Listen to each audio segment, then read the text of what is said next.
shows that there's not going to be any primaries in APC this weekend as speculated. There have been speculations about upcoming APC presidential primaries since President Buhari had a meeting with the party to identify who his successor will be.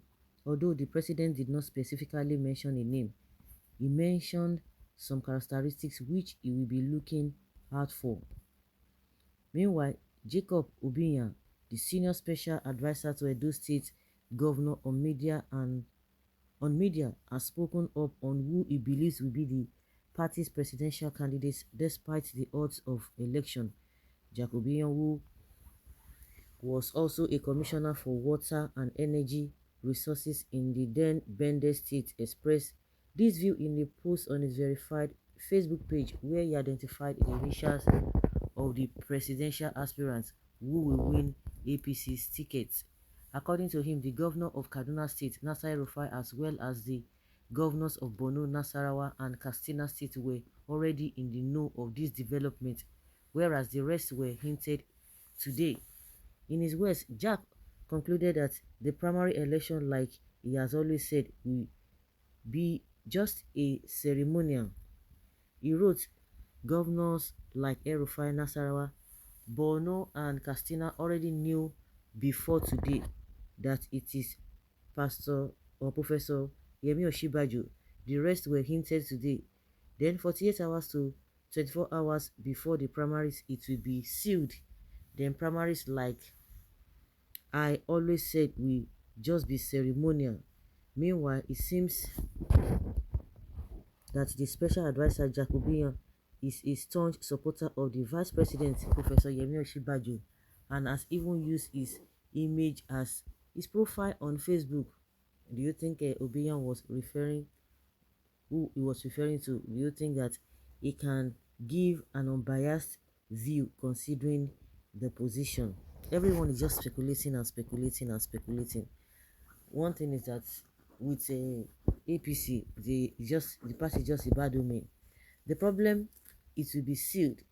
No problem, it will be sealed, safe and sound, delivered onto PDP. The aim of Buhari and this Tinubu saboteur was to weaken Tinubu's base, paralyze his tentacles before now. That is why the likes of Osinbajo, Aregbesola, who was picked from roadside at Alimosho, and others could kick against their benefactor, to their surprise that the man lost in the west, he gained in the north. If they are sure of their popularity, the field is open for all. The scheming against Jagaban has started already. Actually, it will be treated according to the gospel that eliminated Ambody. One good turns deserve another. Only the God of heaven and earth can upturn Professor Yemi Osinbajo chances. The gospel that eliminated Ambody. Okay, oh, I laugh in Chinese. If it is Osinbajo, then congratulations to Atiku in advance. You think is by that? Oh, of course. Everyone's just speculating and permutations left, right, and center. Don't forget that these people, they will do everything possible to make sure that if they really want Osinbajo to be there, they will do everything possible to rig out Atiku, just like what happened in 2019. A lot of people believed that Atiku won, but because of their rigging manipulation, they were able to scheme him out. So if they also want to do the same thing, they will do the same thing. So it might not just be, oh yes, Atiku they'll just give Atiku a free hand.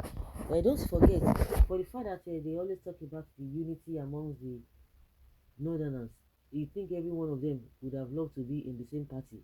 We still have a lot of them. Why is it that majority of them did not join APC? Majority of the northerners did not join APC, and they were complaining. And because the reason why most of them are complaining is because most of them are not a part of the cookie jar, who have opportunity to the cookie jar. Some of them defected. Of course, we have a lot of southerners who defected to APC. So if really they are united and they want to do the same thing, all of them would have just fallen in place. You see that PDP is still different from APC in the north. For the fact that we see that they act the same way, but they still got differences among them. So it might not be all because they just want a northerner. We can see that even from 2015 that a northerner has been there.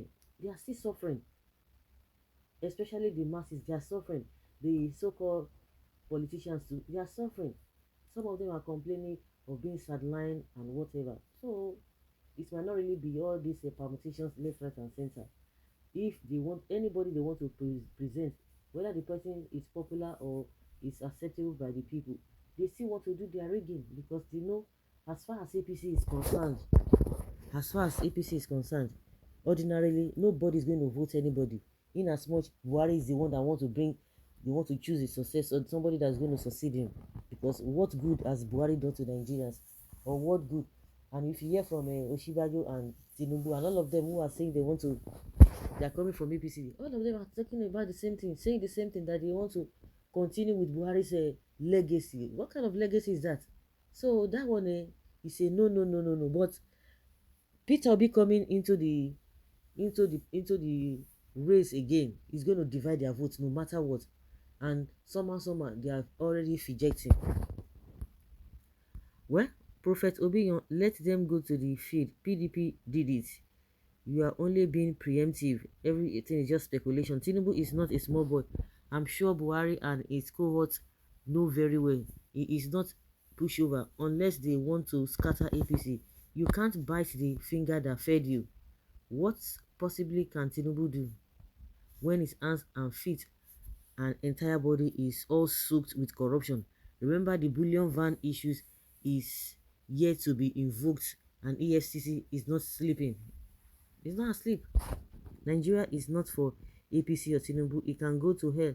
And this is not a Lagos state. We need someone with a sense of purity and acceptable in the corridors of international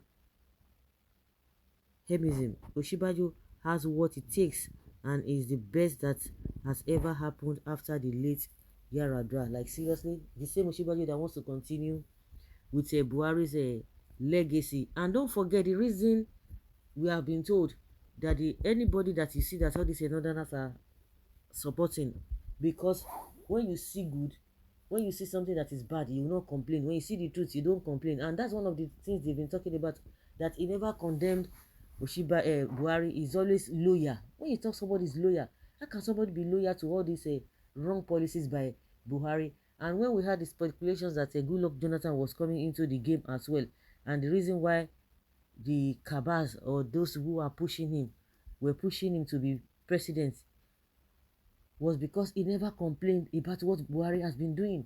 He has not complained, he has not criticized Buhari. So they just want evil to continue. They don't say anything, then you'll be their best friend. Is that a criteria to choose somebody? That's not a good criteria. So where do all of this leave an average Nigeria? It is all about them. You can see all the politicians now, they are putting their children, the ones that know that oh, maybe age is not on their side, or they just want to be at the background. They are now coaching their children. They are now, I would like, there's a particular word I'm supposed to use. They are grooming their children for this political business, because to me I see it as a business. They are grooming their own children instead of them to groom other youth, other loyal party members who are youth in the party. They are not doing that. They are not just bringing their own children, fixing their own children, and they think everything is going to go on fine. So guys, that's just what it is. All the speculations at the end of the day, by the end of this week, by weekend, we will know where Nigerians stand and where the country stands. Leave your comment down there below and let's have your take.